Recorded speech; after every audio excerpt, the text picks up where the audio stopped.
अस्सलाम वालेकुम एवरीवन, ज़ुहैब अतीक साद बकार रियल उस्ताद के एक और एपिसोड के साथ DHA phase 7 open certificates stop endorsement issue.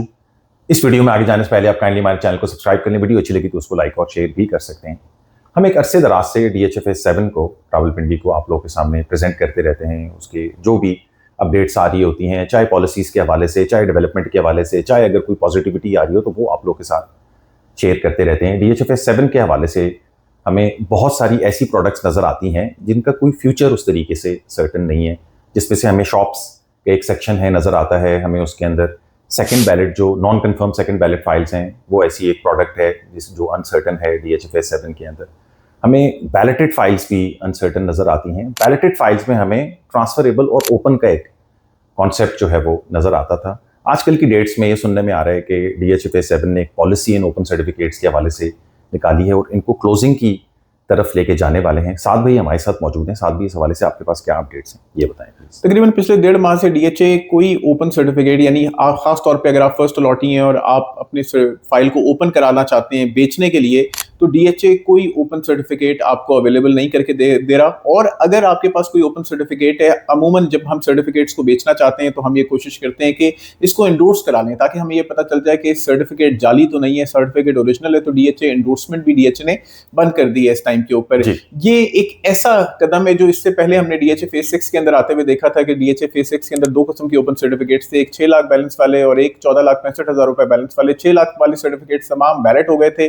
वो आज भी अगर किसी के पास ओपन है तो वो अपने नाम पे करा सकता है और उसको उसके अगेंस्ट वो एक बैलेटेड फाइल ले सकता है। लेकिन अगर किसी के पास 14,65,000 रुपए वाला सर्टिफिकेट है तो वो ना इस टाइम के ऊपर ट्रांसफर हो रहा है, ना इस टाइम के ऊपर आप उसको एंडोर्स करा सकते हैं कि असली है या नकली है, और ना ही उसके ऊपर कोई बैलेटिंग का उस तरीके से क्लैरिटी आ रही है। डीएचए फेज 7 के अगर हवाले से मैं बात करूं तो ओरिजिनली ये सब फाइल्स ओरिजिनल अलॉटी के पास थी। डीएचए ने 2009 के अंदर ये आम लोगों को कह दिया कि भाई आप अपने फाइल को ओपन करा सकते हैं और ओपन ट्रेडिंग कर सकते हैं। ओपन ट्रेडिंग का मतलब ये है कि अगर मेरे हाथ में है तो मैं उसका ओनर हूं, ज़ुहैब भाई के हाथ में है तो ज़ुहैब भाई उसके ओनर हैं। तो इस तरीके से लोगों के लिए आसानी डीएचए ने क्रिएट की। लेकिन इस आसानी के साथ साथ लोगों को बहुत नुकसान इस चीज के ऊपर हुआ, जिसके पहली 2 बैलेट्स तो वो थी कि जिसके ऊपर एक ओपन फाइल भी बैलेट हो गई। लेकिन तीसरी से लेकर छठी बैलेट के अंदर सिर्फ फर्स्ट अलॉटी और सिर्फ वो फर्स्ट अलॉटी के जिसने अपने नाम का या तो अलॉटमेंट लेटर बनाया हुआ है या अलॉटमेंट लेटर नहीं बनाया हुआ, और वो फिर भी फर्स्ट अलॉटी है। लेकिन जिसके पास ओपन सर्टिफिकेट है, चाहे आप फर्स्ट अलॉटी हो और आपके पास ओपन सर्टिफिकेट है, तो वो फाइल्स तमाम बैलेट नहीं हुई थी।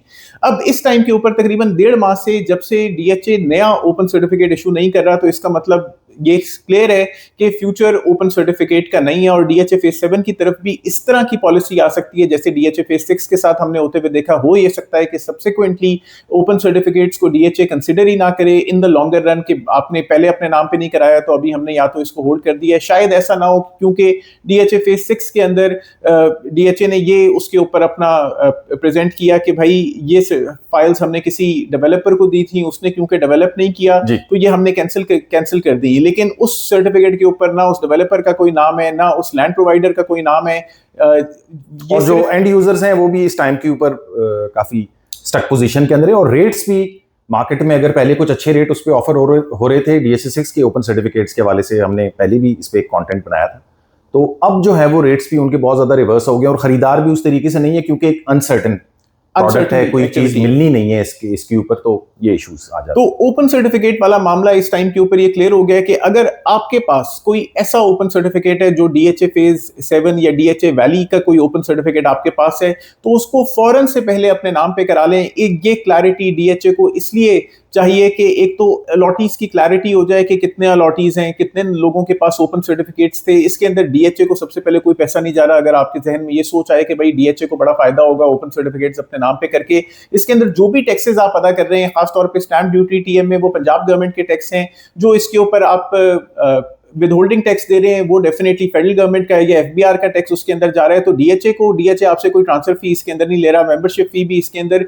पहले से जमा हुई भी होती है, तो आप अपने ओपन सर्टिफिकेट्स को फौरन से पहले आप अपने नाम पे करा लें। अगर आप फर्स्ट अलॉटी हैं और आप ये चाहते हैं कि फाइल बेचने के लिए आप सर्टिफिकेट ओपन करा लें, जैसे आज 5 मरले का ट्रांसफरेबल फाइल हो सकता है 10.5-11 लाख रुपए की वर्थ रखती हो, लेकिन ओपन सर्टिफिकेट की वर्थ 12.5 से 13 लाख रुपए इस टाइम के ऊपर मार्केट में। तो ओपन सर्टिफिकेट डेफिनेटली जरा वन अप था, लेकिन लॉन्गर रन के अंदर आप ये देखेंगे कि जब सारे ही ओपन सर्टिफिकेट्स क्लोज हो जाएंगे, शुरू में तो जो लोग अपनी फाइल ट्रांसफर करा रहे होंगे उनको रेट कुछ कम मिलेगा, लेकिन जब मार्केट के अंदर कोई ओपन सर्टिफिकेट नहीं रहेगा तो रेट्स आप इन तमाम फाइल्स के बेहतर होते हुए देखेंगे। इससे मार्केट अल्टीमेटली प्रोग्रेस करेगी। इनिशियली आपको ये लग रहा होगा कि यार ये एक बिल्कुल सेटबैक है एंड यूजर्स के लिए, डीएचए ना कब्जा दे रहा है, ना बैलेट कर रहा है, ना कोई क्लैरिटी प्रोवाइड कर रहा है। ये एक फैसिलिटी डीवीडी के ओपन है और बगैर ट्रांसफर के और बगैर ज्यादा हैसल के आप अपनी ट्रांजैक्शन कर सकते हैं, अब वो भी बंद हो गई है। तो उसके बंद होने से लॉन्ग टर्म पर्सपेक्टिव यही है कि आपको इंशाल्लाह इसमें फायदा होगा, रेट्स में ग्रोथ आपको मिलेगी। अगर साथ भी फायदे के हवाले से अगर हम बातचीत करें तो इस पॉलिसी से ये समझाएं कि डीएचए को एग्जैक्टली क्या फायदा होगा। थोड़ी सी मार्केट इसकी आई थिंक कन्फाइंड हो जाएगी, उनको पता चल जाएगा कितने हमारे मेंबर्स हैं, कितने लोगों को हमने डिलीवर करना है, और इससे अलॉटी को क्या फ़ायदा होगा इस पॉलिसी से। यानी कि इससे ये भी तो समझ में आ रहा है कि प्रोजेक्ट पहले बिल्कुल जब ओपन चीज़ें साथ भी उस बंदे ने हमेशा मार्केट में रियल स्टेट में रखता है जिसने कोई डिलीवरेंस नहीं देनी होती है। क्लोजिंग जो है वो हाउसिंग वाले इसी वजह से कर रहे होते हैं प्रोजेक्ट्स की कि उन्होंने मूव ऑन करना होता है उससे या क्लोजिंग की तरफ लेके जाना होता है। ये जरा बताएं कि डीएचए को क्या फायदा और अलॉटी को क्या फायदा। देखिए, डीएचए को सबसे पहले फायदा है कि क्लैरिटी डीएचए को मिल जाएगी। अभी डीएचए कहता है कि हमारे पास कोई 10-20 हजार ओपन सर्टिफिकेट्स हैं मार्केट में इस टाइम के ऊपर। जितने लोग अपने जितने वक्त के ऊपर अपने नाम पे करा लेंगे, एक तो उनकी ये चीज कंफर्मेशन आ जाएगी कि यार इन लोगों को तो डीएचए ने डिलीवर करना ही करना है, और वो भी जो भी टाइम डीएचए उसके लिए ले रहा है, क्योंकि डेफिनेटली ये प्रोजेक्ट जितना सोचा गया था उससे बहुत ज्यादा बढ़ के बेचा गया, और बेचने के बाद ये प्रोजेक्ट अब इतना ज्यादा डिले हो गया है वक्त के साथ कि अभी तक उसके ऊपर ये क्लैरिटी नहीं आ रही कि जो 10,000 को अभी पोजेशन दिया है, पीछे देखें तो 40,000 और खड़े हुए हैं। तो वो 40,000 की एक तो क्लैरिटी आ जाएगी, भाई कितने लोग हैं ओपन सर्टिफिकेट्स वाले, कितनों ने हमारे पास ट्रांसफर करा ली, और सब्सिक्वेंटली किन किन को, कौन इनमें से फर्स्ट अलॉटीज हैं कि अगर आप ओपन सर्टिफिकेट होल्ड कर रहे हैं लेकिन आपने ही 2008 में बुकिंग कराई थी तो आप तो फर्स्ट अलॉटी के क्राइटेरिया के अंदर आके फॉल कर जाएंगे। कितने लोग हैं कि जिन्होंने मार्केट से खरीदा था वो भी उस वाले मामलात के अंदर आके फॉल कर जाएंगे। और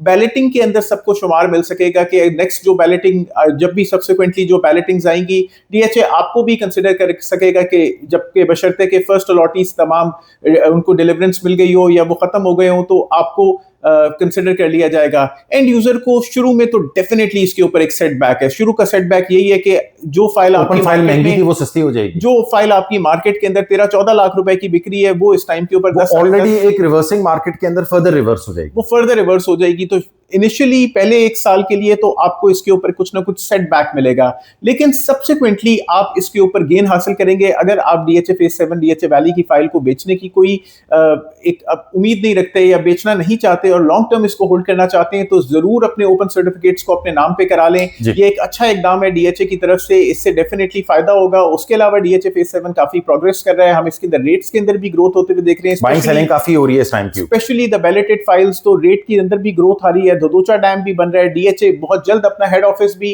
डीएचए फेज 5 की हम लोग अपडेट करेंगे इंशाल्लाह उसके हवाले से भी, हेड ऑफिस के हवाले से। नोवा केयर हॉस्पिटल डीएचए फेज 5 के अंदर बन रहा है, और डीएचए फेज 5 के अंदर ही आपको डीएचए इस्लामाबाद रावलपिंडी का पहला गोल्फ कोर्स मिलता है। किसी ने जो है वो अगर अपनी फाइल को ओपन को अपने नाम पे करवाना हो तो आपको सर्विसेज भी प्रोवाइड कर देंगे उनको। डीएचए फेज 7 की अगर आपके पास ओपन सर्टिफिकेट्स हैं और आप उसे अपने नाम पे कराना चाहते हैं, तो टीम रियल उस्ताद उसके अंदर आपको सपोर्ट करेगी, आपको हेल्प आउट करेगी, ताकि आप अपनी फाइल्स को क्लैरिटी के साथ अपने नाम के ऊपर करा सकें और उनको होल्ड कर सकें इंशाल्लाह बेहतर फ्यूचर के लिए। और कुछ ऐड ऑन करना, like share and subscribe, contact details video description के अंदर मेंशन है, फेसबुक पेज और इंस्टाग्राम पेज, उसको लाइक कर सकते हैं। अपना ख्याल रखें। अस्सलाम।